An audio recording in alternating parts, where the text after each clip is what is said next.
Hashize iminsi agace ka Kicanga kose kari mu maboko y'inyeshyamba za M23 abaturage baho ndetse barishimye cyane banagiye batangaza yuko batifuza ko M23 hiva muri aka gace. Ni inkuru ariko itari nziza ibimaze kubera muri aka gace muri aka kanya mu kanya gato cyane rwose ubwo twamenyaga aya makuru hano kuri Anda TV. Aka gace ka Kicanga kakaba kamaze guhura n'uruva gusenya n'ibikiro bikabayeho, ariko cyo naba nkubwiye nuko byakozwe n'ingabo z'inyeshyamba za FDLR zifatanyije na FARDC n'abacancuro ba Wagner. Ni ibintu rero bitari byiza kuri aka gace ka Kicanga by'umwariko ku mutwe w'inyeshyamba ya 23, ariko ndaje byose nyine tugende tubirebera hamwe hano kuri Anda TV, kuko twiyemeje kutazagira amakuru na makeya hagucika.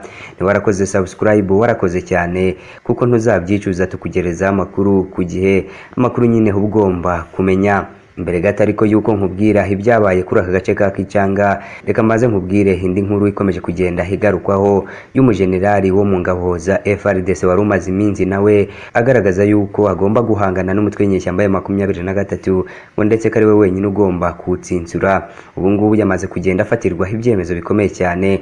Uyu ni General Chiko Chitambwe nyine uyoboraga ibikorwa bya gisirikare by'ingabo za Repubulika ya Demokarasi ya Kongo FARDC muri asirazuba bw'icyo gihugu. Ubu rero yamaze guhagarikwa mu gihe urugamba n'umutwe wa 23 nyine rukomeje.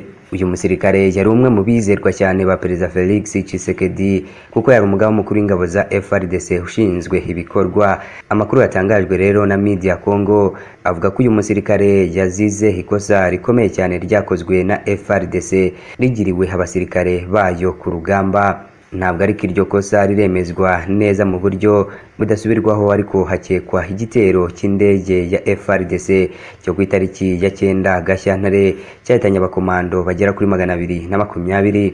Iyo ndege ngo yoherejwe ku rugamba ifite ubutumwa bwo kurasa ku birindiro bya M23, ngirangije itera ibisasu ku bya FARDC maze byose irabyararika.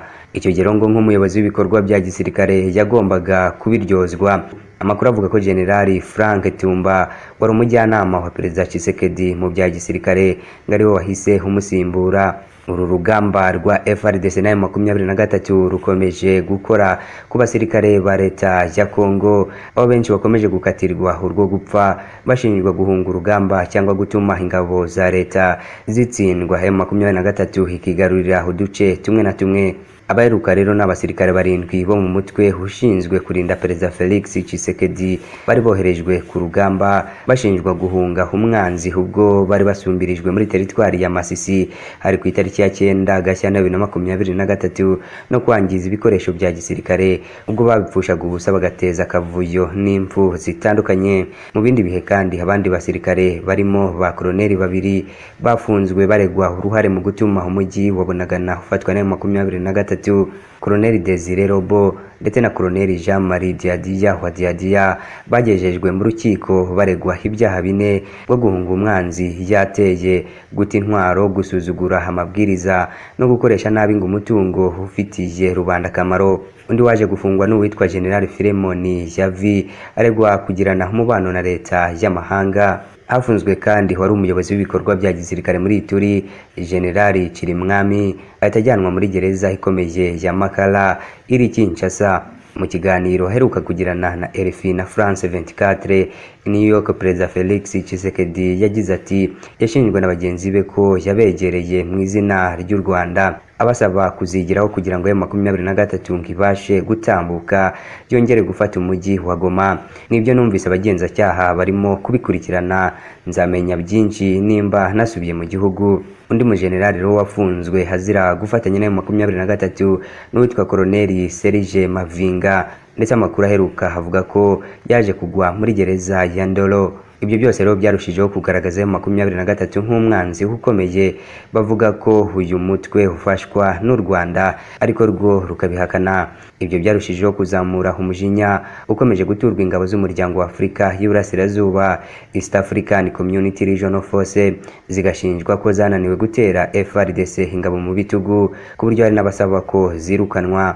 Tugarutse rero ku bikomeje kubera mu mujyi wa Kichanga nuko imirwano yongeye kubura mu nkengero nyine z'uyu mujyi wa Kichanga hagati y'ingabo za FDLR ndetse na M23, abarwanyi ba FDLR bafatanyije na FARDC n'abacancuro ba Wagner Group bose bagose umujyi wa Kichanga mu gihe imodoka za Burende zikomeje gusukamo ibibombe.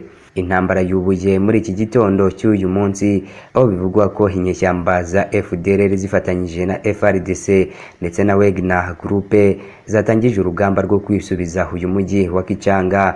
Isoko y'amakuru yacu irahitwa Ipeti ivuga ko ibifaru bitwawe n'abacancuro b'Abarusiya babanje kurasa mu mujyi wa Kichanga ibisasu byinshi mbere y'uko abarwanyi ba FDLR n'ingabo za leta babanza kwinjira. Ababibonye n'amaso bavuga ko usibye bo mu mutwe wa FDLR bari muri iyo mirwano byageze saa 2 n'abarwanyi ba Mayimayi CMC ya General Ndomi Ndaribitse ngo binjiye ku murongo w'urugamba aho baje gufasha ingabo za leta ya Kongo kwisubiza umujyi wa Kichanga. Abakurikiranira hafi rero ibya Kongo bavuga ko nubwo umuryango wa Afurika y'Uburasirazuba uri gushakisha umuti w'ikibazo cya Kongo biciye mu biganiro bikiri kure nk'ukwezi, cyane ko iyi leta ikomeje kwinjiza imitwe n'abacancuro b'abanyamahanga ku butaka bwayo kugira ngo babafashe kwigarurira ibice bambuwe na M23. Ni nako kandi nyine umwuka hagati ya Repubulika Demokarasi ya Kongo n'u Rwanda ukomeje kuba agateranzamba ndetse warazambye bikomeye, aho ku munsi w'ejo n'ingabo za leta ya Kongo zarasanye n'iza leta y'u Rwanda RDF ku mupaka w'u Rwanda nyine na Kongo i Rusizi.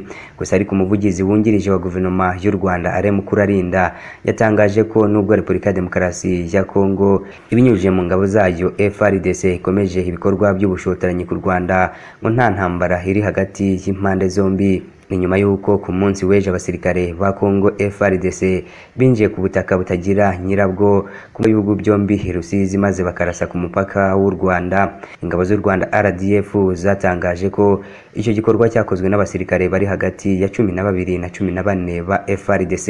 Umuvugizi rero wungirije wa guverinoma y'u Rwanda Alain Mukurarinda yatangaje ko ibyakozwe na FARDC bigaragaza ubushotoranyi bwa leta ya Kongo bukomeje ngariko nta ntambara ihari.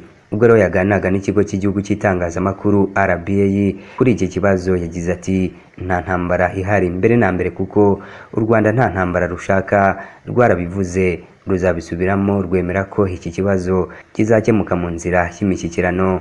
Nta ntambara dushaka, ariko niba u Rwanda rutewe ruzitabara, niba rushowe mu ntambara ruzayirwana, niba rushotowe n'ibindi. Biriya rero n'ubushotoranyi bukomeje. Mukurarinda yavuze ko guverinoma ya Kongo ikomeje gushotora u Rwanda nk'ikimenyetso cy'uko idashaka ko ikibazo cyo mu burasirazuba bwayo kibonerwa umuti. Ati bihura n'ibyo tumaze iminsi tuvuga ko iyo tugiye mu masezerano ya Rwanda ibyo Kongo isabwa byose ntabwo yabikoze. Niba rero ntabyikoze ikabona nta gihinduka iragerageza gushotora. Mukurarinda kandi yavuze ko leta ya Kongo ishobora kuza kubwira abaturage bayo ko ingabo z'u Rwanda ngarizo zinjiye ku butaka bw'igihugu cyabo. Ati n'uyu munsi ndahamya ko bashobora kujya kuri radio nimugoroba bakavuga ko ingabo za Kongo zirukanye abasirikare b'u Rwanda zibarenze umupaka. Ngibyo rero bikomeje kugenda bivugwa muri Burasirazuba bwa Repubulika ya Demokarasi ya Kongo n'ibindi byose nyine bifitanye isano n'umwuka mubi ukomeje hagati y'u Rwanda n'iki gihugu. Reka kandi mbashimire kuba tubana mu makuru ya Anda TV, mukomeze kubana natwe mu yandi haraza kubagezweho.